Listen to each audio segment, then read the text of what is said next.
Well, I mean, I must have first heard about this project a long, long time ago because I was in Joanna's first two films, Unrelated and Archipelago, and it was a while actually. Joanna and I were sort of doing various press rounds for Archipelago that we were beginning to think about.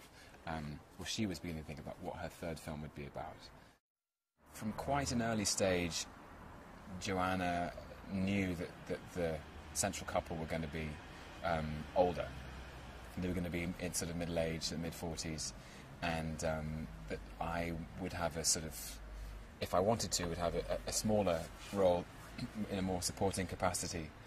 And then I didn't hear anything until literally just before, about 2 weeks before they were due to start shooting, and Joanna emailed and said, "Okay, so look, here we go.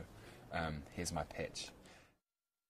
I've played soldiers in the past, I've played Norse gods, I've played Shakespearean kings, and the chance to play an estate agent in contemporary London was kind of fun, and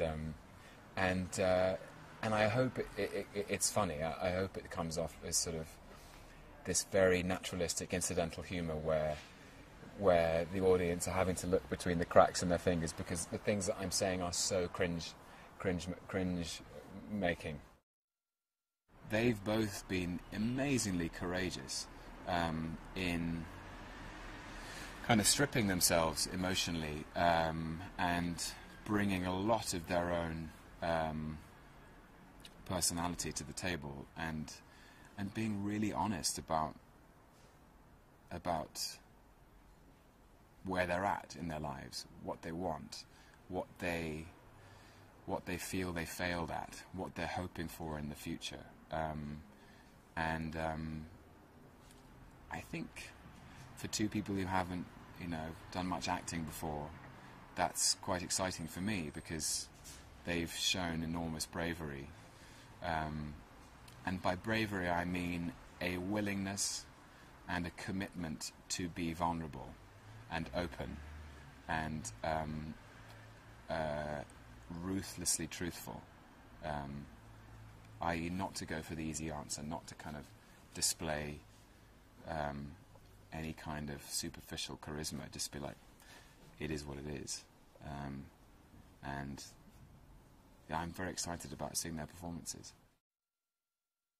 I think she occupies a really unique and special place in British film, and one of the reasons I was so excited just to come back was partly because I believe in her so much, and my very short film career started with her.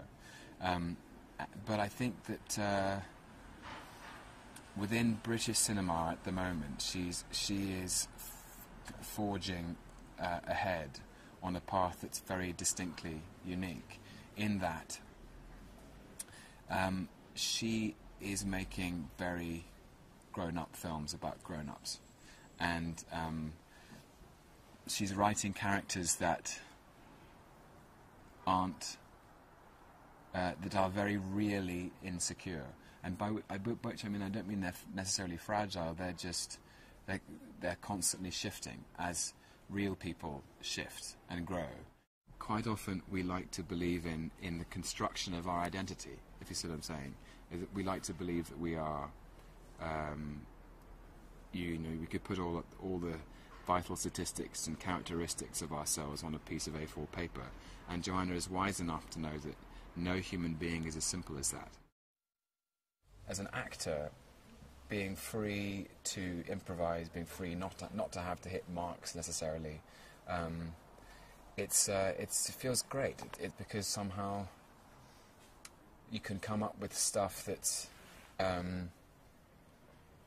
fresh in that moment, and I think that's the holy grail of acting for camera is chasing that kind of spontaneity, that you think of something, you say it, and it's the perfect thing to say at that time, and it's been caught forever, and it's never been written down, it's never been preconceived.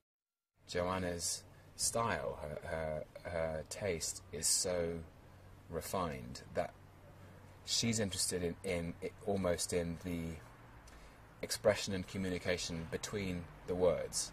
That the words are just a kind of a vague gloss on what's really going on, and quite often the spatial dynamics of what the bodies are doing in space, who's not looking at who's turning away from whom, the awkwardness of silence, the kind of paralyzing and stifling quiet of no one speaking, can often speak 1,000 words.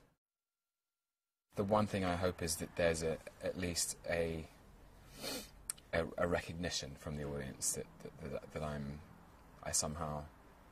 I look right, I sound right, and I hope it's amusing.